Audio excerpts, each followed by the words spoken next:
When to indicate when going through roundabouts.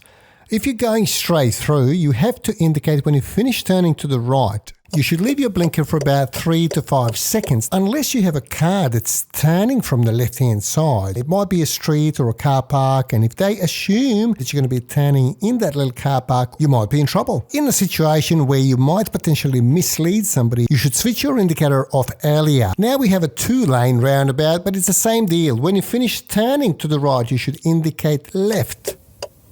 The most efficient way to remember when to indicate is to understand why. When you indicate left when you exit roundabouts, you are letting know drivers from the opposite direction that you are no longer proceeding in their direction so they can proceed. Secondly, but more importantly, the flow of traffic will be better, but once again, don't accidentally mislead somebody. For example, there's a car coming out of this car park, you'd have to switch your indicator off a little bit earlier. A significant number of driving test candidates in Western Australia fail for insufficient signalling. The most common mistake that learner drivers make is indicating too early, and as a result the indicator switches itself off, because if you do it earlier, there's a mechanism in the steering wheel that will automatically switch it off because you are turning against the direction of the indicator, and that's a safety feature. It's not allowing you to indicate the wrong way. If you pay closer attention in a moment, when I finish turning to the right, I'm going to be indicating left, and immediately after that I'll be turning left, so indicator and turning have the same direction.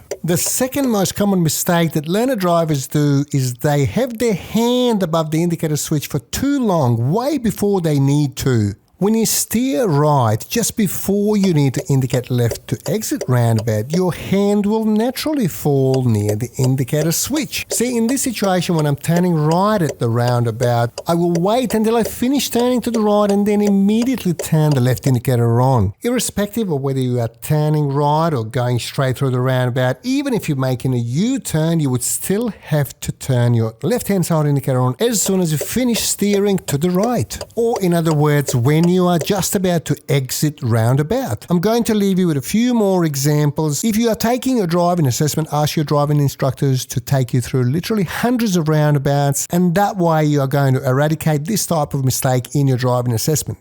As always, feel free to ask any questions in the comment section below. Thanks for watching, and I'll catch you next time.